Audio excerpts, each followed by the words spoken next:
حتى أهل البدع والأهواء، أهل البدع العقائدية وأهل البدع السياسية. أنا أقول بيننا وبينكم السلف، بيننا وبينكم الكتب، كان فيقول البدع بيننا وبينكم. Bismillahirrahmanirrahim. Alhamdulillahi rabbil alamin. Wal 'aqibatu lil muttaqin. Wala 'udwana illa 'alal zalimin. Asyhadu an la ilaha illallah wahdahu la syarika lah.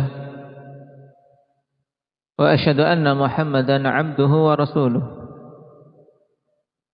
Sallallahu alaihi wa ala alihi wa ashabihi wa man tabi'ahum bi ihsanin ila yaumiddin. Amma ba'd. Pertemuan yang lalu, ikhwani fillah, kita telah masuk pada jenis-jenis ikhtilaf yang disebutkan dalam sunnah an-nabawiyah secara umum terbagi menjadi berapa? Indak Hudzaifah menjadi dua, yaitu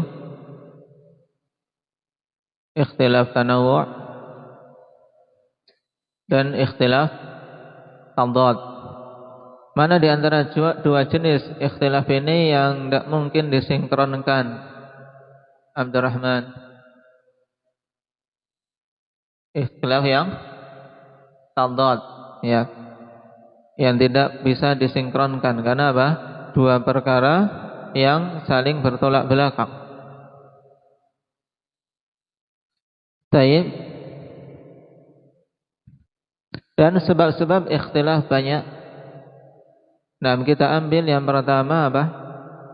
Indak Abang Mujahid. Bagi melampaui batas dan kedzaliman yang satu terhadap yang lain. Nah, ini jelas ikhwani fillah merupakan sebab perselisihan di kalangan manusia. Kemudian tsaniyan, yang kedua, ittiba'ul hawa, mengikuti hawa nafsu. Allah Subhanahu wa taala telah tegaskan, wala tattabi'il hawa fayudillaka an sabilillah. Jangan engkau mengikuti hawa nafsu sehingga menyesatkanmu dari jalan Allah Subhanahu wa taala. Ini menjelaskan bahwasanya mengikuti hawa nafsu yang akan menjadikan perselisihan. Kenapa? Karena dia akan menyimpang dari jalan Allah Subhanahu wa taala. Oleh karena itulah, ikhwani fillah,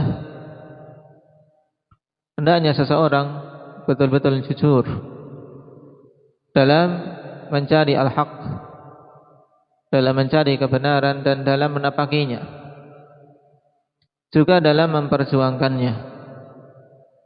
Jangan sampai perjuangan seseorang hanya untuk memperjuangkan harga diri sendiri, atau memperjuangkan ketenaran pribadi, atau untuk memperjuangkan demi mendapatkan banyak pengikut.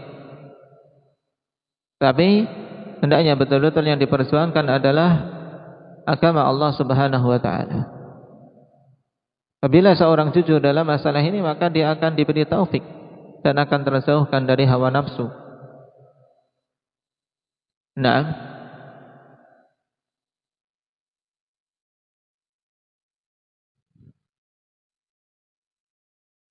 Tsalitsan, ittiba'u wasawisyisy syaitan. Yang ketiga dari sebab-sebab perselisihan adalah mengikuti was-was syaitan. Karena syaitan, ikhwani fillah, di antara usahanya ya ini, menimbulkan was-was, menimbulkan keraguan-raguan. Oleh karena itulah Allah Subhanahu wa taala bimbingkan kepada kita untuk meminta perlindungan kepadanya dari was-was syaitan. Dalam ayat yang agung Allah tegaskan, qul a'udzu birabbin nas malikin nas ilahin nas min syarril waswasil khannas. Nah, minta perlindungan kepada Allah Setelah tawassul menyebutkan nama-nama Allah, Rabbin Nas, Malikin Nas, Ilahin Nas. Perhatikan, tawassul dengan apa? Sifat rububiyah, kemudian sifat mulkiyah, dan apa? Ilahiyah.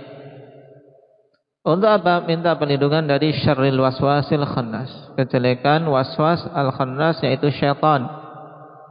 Disifati atau disebutkan di sini dengan khannas, karena sifatnya syaitan. Nah, ketika manusia ini melemah, dia muncul. Ketika manusia menguat, baik sisi iman, ketauhidannya, dia sembunyi.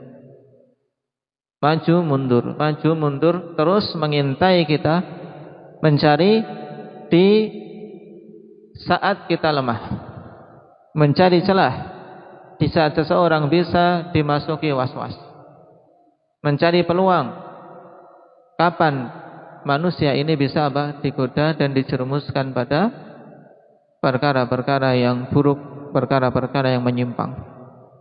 Inilah khannas. Nah, yang mereka bisa dari kalangan jin maupun manusia, sebagaimana Allah katakan minal jinnati wan nas, dari kalangan jin maupun manusia. Manusia, akhwan, juga ada syaitannya, ya, syaitan dari kalangan manusia yang menyuruh pada keburukan. Dan ini sangat jelas, yang menyuruh kepada keburukan, ya, posisinya sebagai syaitan. Dan biasanya juga melihat peluang, yang mau digoda ini, yang mau disesatkan ini sedang kondisi kuat, tidak berani. Tapi kapan saja melemah, dia akan datang menaruh syubhat. Maka surat An-Nas, ikhwani fillah, sangat penting untuk menolak was-was yang ditimbulkan oleh syaitan. Sehingga surat ini banyak dibaca oleh Nabi sallallahu alaihi wasallam. Dulu Nabi sallallahu alaihi wasallam sebelum turun Al-Mu'awwidhatain, Al-Falaq dan An-Nas, minta perlindungan kepada Allah dengan doa-doa yang beliau lafadzkan. Namun setelah turun dua surat ini, maka beliau mencukupkan dengan membaca dua surat tersebut, Mu'awwidhatain.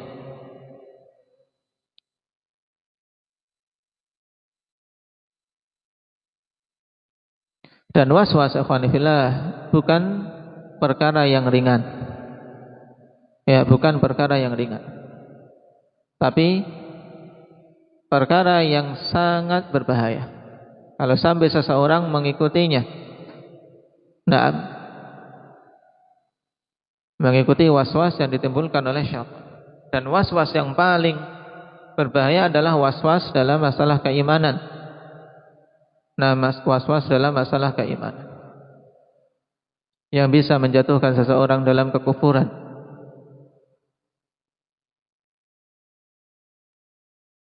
Dan juga di antara bentuk was-was yang ditimbulkan oleh syaitan yang sering menimbulkan ikhtilaf, akhwani fillah, ditimbulkan was-was tentang keadaan saudaranya, yaitu dengan memunculkan dzan yang buruk. Akhirnya menimbulkan ikhtilaf.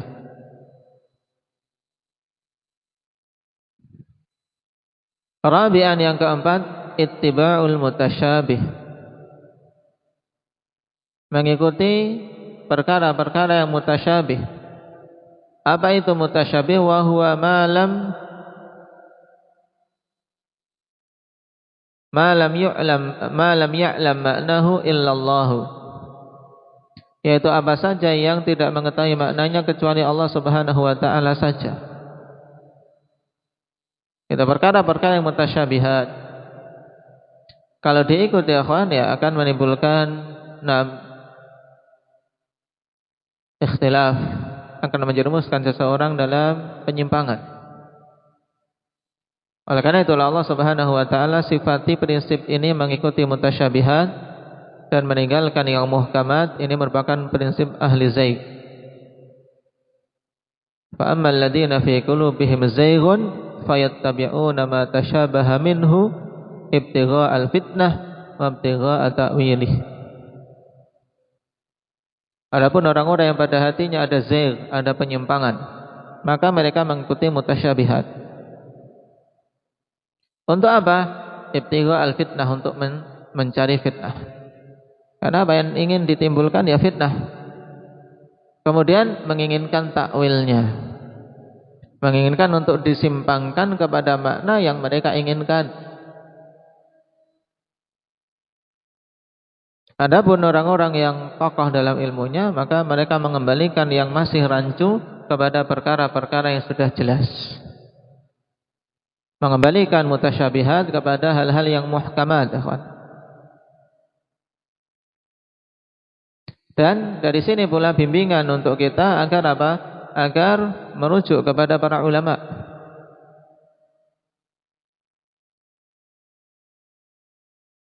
Nah, karena Allah Subhanahu wa taala puji dalam ayat ini langkah ar-rasikhuna fil ilmi.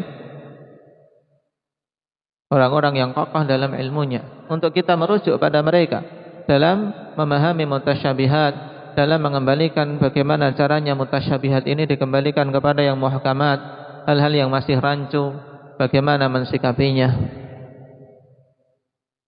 Nah, dan ini penting merujuk pada ulama, apalagi dalam hal-hal yang masih rancu, hal-hal yang masih diperselisihkan di kalangan manusia, agar mengetahui hukum Allah Subhanahu wa taala pada masalah tersebut dan agar mendapatkan bimbingan mana jalan yang paling selamat.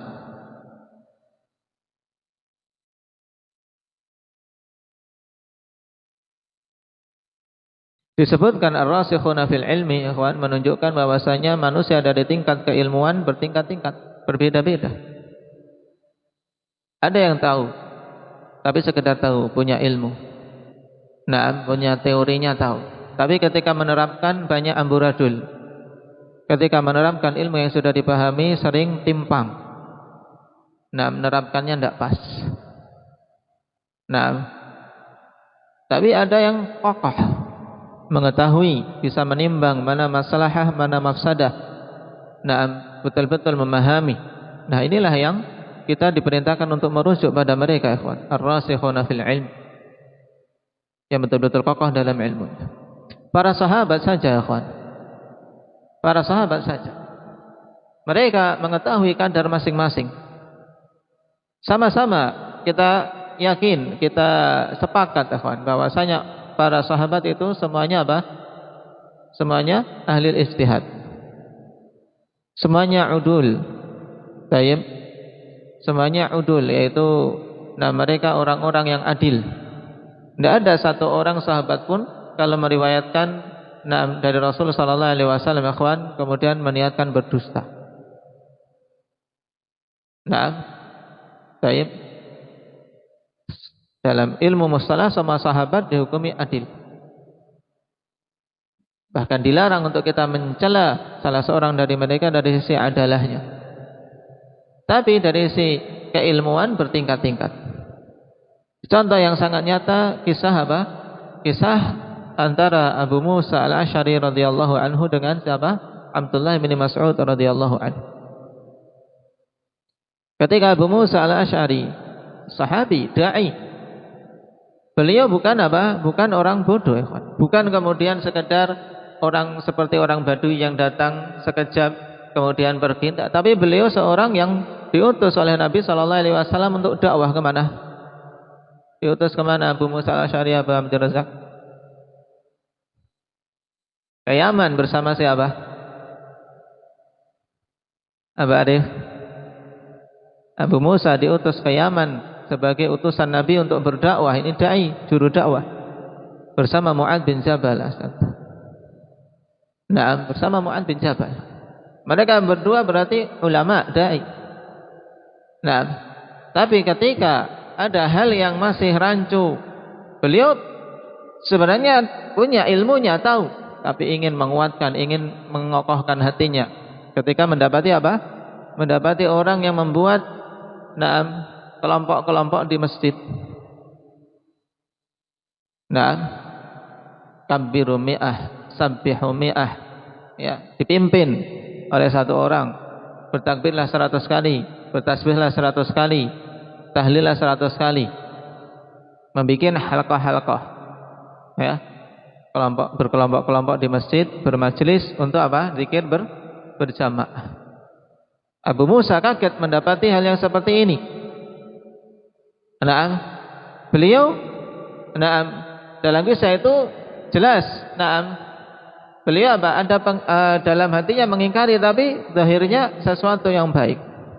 Tapi belum pernah diajarkan oleh Nabi yang seperti ini. Beliau punya ilmunya, bahwasanya ini sudah diajarkan oleh Nabi Sallallahu Alaihi Wasallam.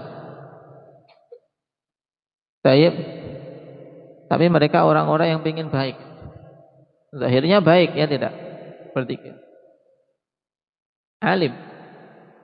Tapi lihat bagaimana sikap beliau, nah, merujuk kepada yang lebih berilmu, merujuk kepada siapa? Abdullah bin Mas'ud radhiyallahu anhu, ulama'us sahabah, ahli qiraah, ahli tafsir, nah, faqih, merujuk kepada Abdullah bin Mas'ud bertanya. Nah, ini adab yang sangat penting untuk dijunjung tinggi, apalagi di masa-masa sekarang, untuk seorang mengetahui kadarnya. Kalau ulama sebesar Abu Musa al-Asy'ari yang telah diutus oleh Nabi sallallahu alaihi wasallam ke negeri Yaman, diutus pada zaman Nabi, yang mengutus sendiri Nabi sallallahu alaihi wasallam, tapi ketika Nabi telah wafat, mendapati suatu permasalahan yang beliau punya gambaran tentang masalah itu ada, tapi ingin penguat, agar lebih tenang, merujuk kepada ulama yang lebih berilmu, Abdullah bin Mas'ud radhiyallahu. Akhirnya apa? Keluar fatwa yang musaddad, keluar fatwa yang apa? Menenangkan hati, keluar hukum yang apa? Yang sesuai dengan hukum Allah Subhanahu wa taala. Sehingga apa? Sehingga tidak menimbulkan fitnah. Kaum muslimin menerima bahwasanya itu adalah perkara yang buruk, perkara yang diada-adakan di dalam agama ini. Kemudian terucap dengan ucapan yang ringkas, akhwani fillah, tapi sangat bagus untuk kita camkan. Kam min muridin lil khair lam yusibhu. Jadi patokannya bukan sekedar ingin baik. Kenapa? Karena betapa banyak yang menginginkan kebaikan tidak mendapatkannya. Harus apa? Selain keinginan kebaikan juga yang kedua apa? Mencocoki petunjuk Nabi sallallahu alaihi wasallam. Ini harus kita camkan, ikhwan. Contoh nyata bagaimana ulama mengembalikan kepada ulama yang lain yang lebih berilmu tentang masalah-masalah yang berhubungan dengan kaum muslimin. Baik, inilah bimbingan para sahabat. Dan kita jauh dari keilmuan yang rasikh. Maka seorang yang mengetahui kadar diri untuk apa? Mengembalikan kepada ar-rasikhuna fil ilm, kemudian berjalan di atas bimbingan mereka. Karena mereka membimbing di atas dalil. Ulama-ulama kita, akhwani fillah, walhamdulillah, kita kenal ulama-ulama yang menyeru untuk mengikuti dalil, bukan menyeru untuk mengikuti personil. Mereka menyeru kita untuk mengikuti dalil yang mereka paparkan dan kebenaran yang mereka terangkan. Nasallallahu at-taufiq was sadad.